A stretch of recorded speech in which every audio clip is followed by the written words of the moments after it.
Welcome back to Nick Lenz Comic Corner, classic, less known classics. This is episode number 27. I think it's 69. I think it's, let's see. Okay, it's 2771 and 2665. I got two more trades discussed here. First one is the final one for one particular series. Here we're a second of three. First up we have is Masterworks, The Savage She-Hulk Volume 2. This collects Savage She-Hulk issues 1525 of Volume 1. I say Volume 1 because it was Volume 2 released in 2009. And Marvel 2 on number 88.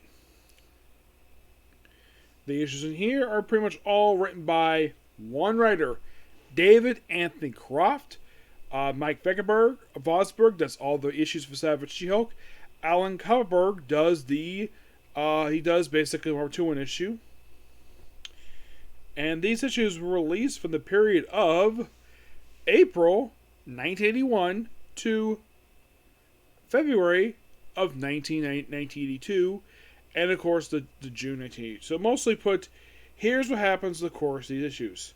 Well, basically in issue 15 we get a debut of a character named Beverly Cross. A girl who Sheriff Walters, basically her boyfriend, got arrested by him, and then she started dating him, and she didn't like Jennifer Walters very much because she probably thought it interfered her romance with basically her father, so sold the house one of the end. Possibly there was plotting to tear them apart, and they fell apart. But it's basically her whole thing fell apart by the end of the series, and She-Hulk has been confusion here. And she still continues her romance with Zapper, which they do explain how he got the nickname. He was a sci-fi fan when he was a kid. He liked zapping stuff, so they call him Zapper. And there's at one point where, she turns to She-Hulk where she's in bed, and she still has the terror dress look, and she has this look the whole series. And in case you're curious, does she have it for the Marvel 2 one issue? She does. I don't know why, but she does. And Richard Rory is kind of also sparking a romance in She-Hulk. And, then throughout the series adventures that they go on, even run into his old... I think at one point she goes to a former client of hers who turned more of a bad guy he stood. At one point, she defended this client for killing his bodyguard. But she let claim him innocent for killing his bodyguard. And by the end of the series, Jennifer reconciles with her father, and, that's kind of what happens. That's summarized over the course of basically 11 issues. And She-Hulk herself, right after this book wrapped up, aside from Marvel 2, which teams up with the Thing, she mostly appears as a guest star or part of teams. First the Avengers, then Fantastic Four. And that's kind of what she did for the rest of the 80s, was doing that. Or appearing at other stuff. She basically was a player, but did not have a solo book after this. Not for several years. But what about her supporting cast? Starting Richard Rory, a character first appeared in pages of Man-Thing Volume 1. He disappeared for at least 9 years. Yes, he would not return again for 9 years, probably this issue of his Sensational She-Hulk. And then afterwards, he would not return again for over a decade, popping up in 2 issues of She-Hulk Volume 2, and that was it. Her father, Sheriff Walters, also disappeared for 9 years. Well, with the exception of appearing in some Marvel 2 one, he disappeared mostly for 9 years. Popping up in an issue of returning to Essential She-Hulk for the last, couple years of the book, and then he appeared a little bit after that, last appearing in She-Hulk Volume 2. Zapper, kind of the same thing with him, except even less as such. Beverly Cross herself would never appear again after the series wraps up. Yes. Because, that's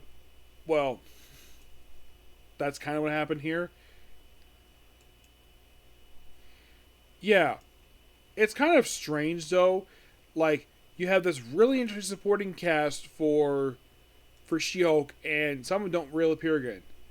Here's one of you, Luke Matten, who first appeared in She 2, of this very book. And after issue 25, he never appears ever again. Nope. I get the fact, yes, the final issue of the series, but it's like, hey, let's just write off all the villains in the final issue. Let's not give She-Hulk any recurring villains. There's Shade the Gangster, who show up in these last two issues. He also never returned after this. Not really. There's Doc, a geneticist. Yeah, he was just a recurring villain for these final few issues. He also would never return after this. There's also one called Brute / Seeker / Radius Torque and Earthlord, Raph Hitchens.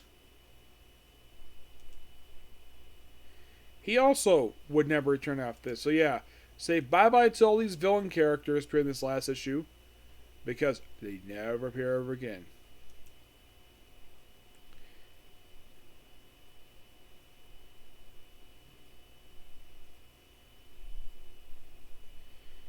Yeah.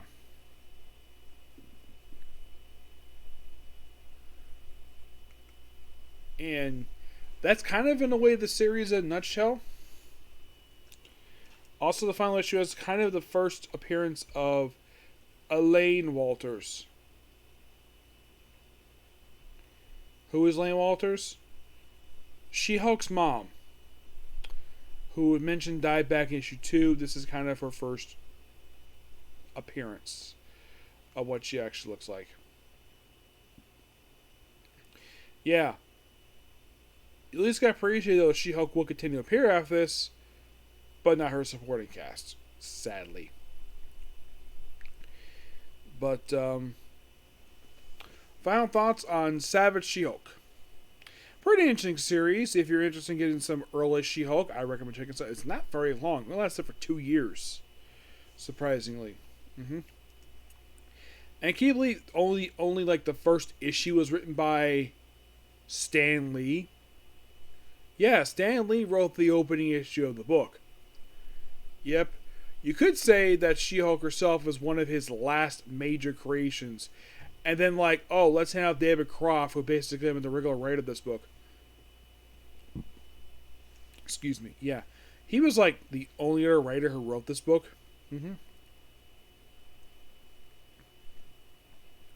He wrote this book from issue 2 up until its final issue.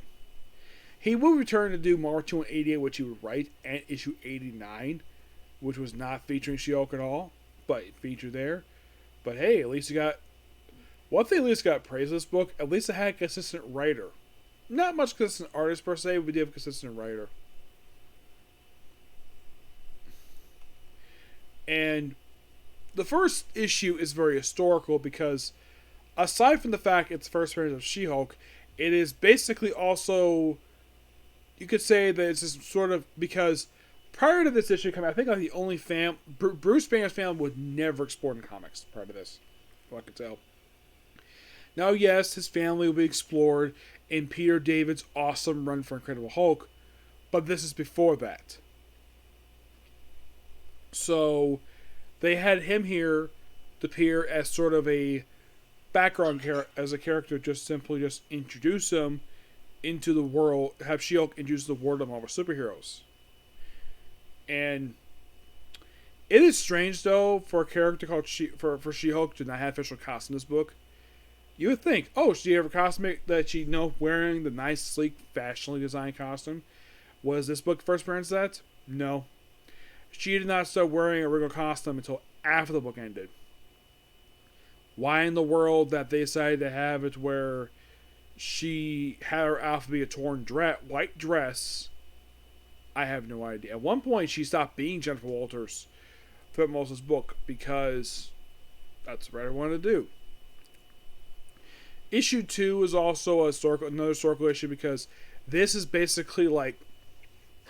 Okay, you can think of like She-Hulk is just basically her just the Marvel Universe, and then you have issue 2 basically to start like an actual start to her series, and now could have been canceled low sales. That is possible. I do not know what the reason was book got canceled after just 25 issues. Low sales is a possibility, but my theory, the reason the book ended after only 25 issues, because the writer of Avengers at the time really wanted her Avengers. Because they couldn't use the Hulk, so why not use his hot cousin? Yes. I remember hearing at one point, I think it was Frank Miller, once described She-Hulk as a porn star. Yes, I actually heard about that. But Savage She-Hulk, it's a product of its time. If you're a fan of Man-Thing, I would check it out because they continue some stuff from Man-Thing in this very book. And also Michael Morbius himself. But that's all I'll say about it. Well, this book reviewed, there's only 2 ongoing series of the Go review for She-Hulk. There is Sensational She-Hulk, which next I'm going to do for her, and there's She-Hulk Volume 2. And there's roughly 3 miniseries, one of whom I'll get done when I talk about Sensational She-Hulk, that being She-Hulk The Ceremony, but the 2 miniseries between She-Hulk Volume 2 and Volume 3, 3 and 4 and 5 are reviewed now. So, the miniseries are left. You have all new Savage She-Hulk, which features She-Hulk's daughter, and She-Hulk's. And that's it. Excuse me. I'm going to give the book roughly a 9 out of 10. Excuse me. Next up we have is Captain Britain MI13, Hell, Volume 2, Hell Comes to Birmingham. This collects issues 5 through 9 of the series. And these issues here are sadly part of my theory I've had for years, where if Blade joins the book gets axed. Like he's like a book killer. It's like there's this unofficial curse on Blade where like any book the man stars in does not last very long. The only book that did last a good period of time was Night Stalkers and Tomb of Dracula. So this book is written by Paul Cornell and artwork by Linda Kirk. This, of course, deals with the aftermath of the Skrull invasion. So Blade joins MI13, and then he's introduced to Spitfire, where he's like, oh, like, this is Lady Jacqueline Falsworth. Yes. He's like, I know about something else. What's that? Another stinking vampire. Take a stake your heart. Yeah. So these two are fighting for part of the book. And the whole reason why Blade is here is this has the final story arc. That's the only reason why he's here. So we have this dreamscape, and also dealing with like Union Jack. I think it's Union Jack, where he's like becoming like They also like the mindless ones in here, which is interesting. And also, we get the return of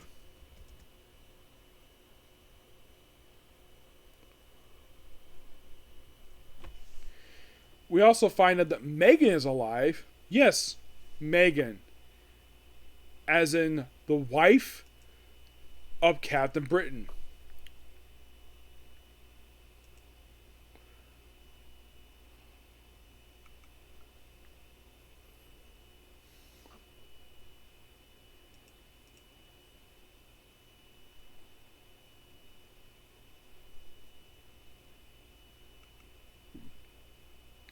Excuse me.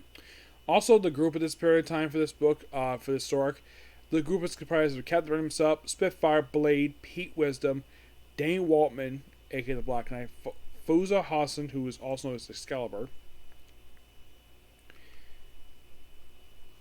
and Captain Midlands.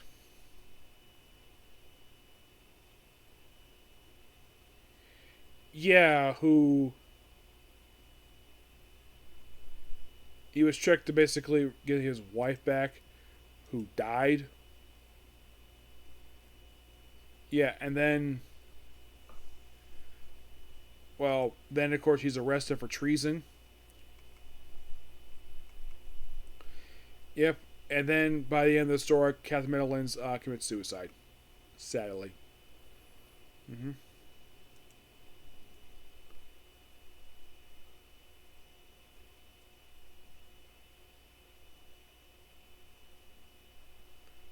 Yeah, this also introduces to the female Excalibur's mom, who appears just for these 2 issues, first 2 issues in here. Then She appears next story arc. So, the main thing of these issues is Poketa.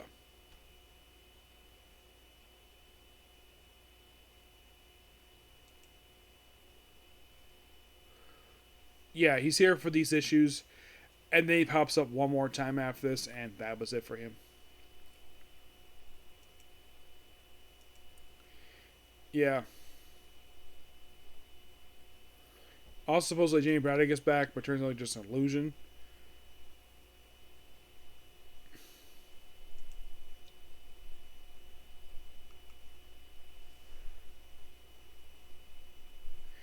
Yeah, Megan comes back in these issues after being gone for some time.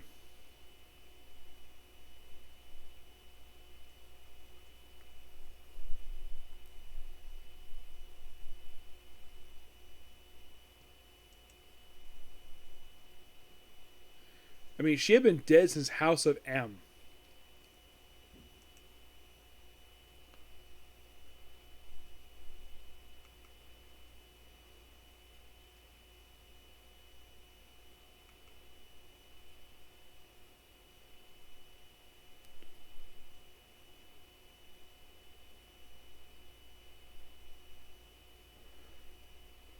I believe so. I'm just checking here.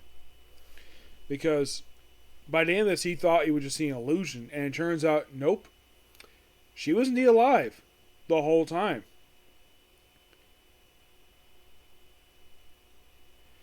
Okay, she actually, her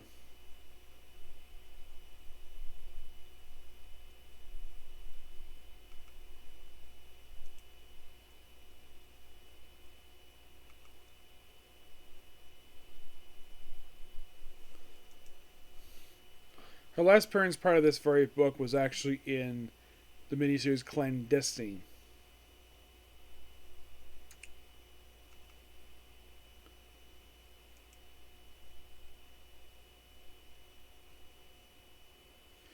Because Captain America mistakenly thought his wife was dead, but turns out she's actually alive and well. And Blaze kept in probation. And this kind of also starts her relationship with Blade.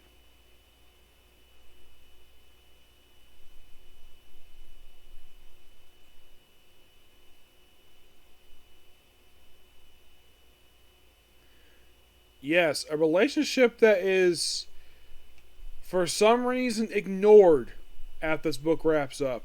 Yeah, aside from being maybe mentioned in the mini shot one shot Spitfire, it's like, yeah, you know, the relationship he had with Spitfire, yeah, that's completely forgotten or just ignored. And by the end of this, basically, we see Dracula on the moon. And he's there for one purpose. And that purpose is the final story arc of the series. Oh, by the way, after this book wrapped up, he became entangled with cursed mutants. Also, they say in this book that he brought back the vampires. Yes, he brought them all back. And Spitfire is looking worried, has a worried look on her face. And the reason why is because she suspects her son might be alive.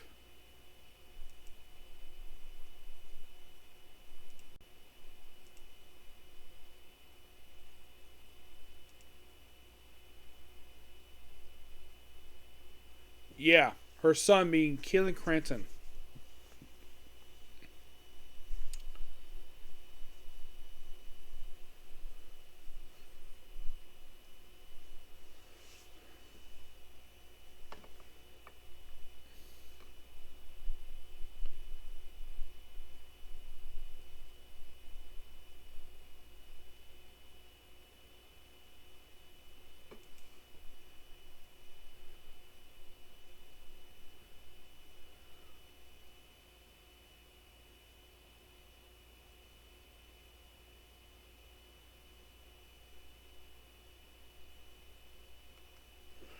Yeah.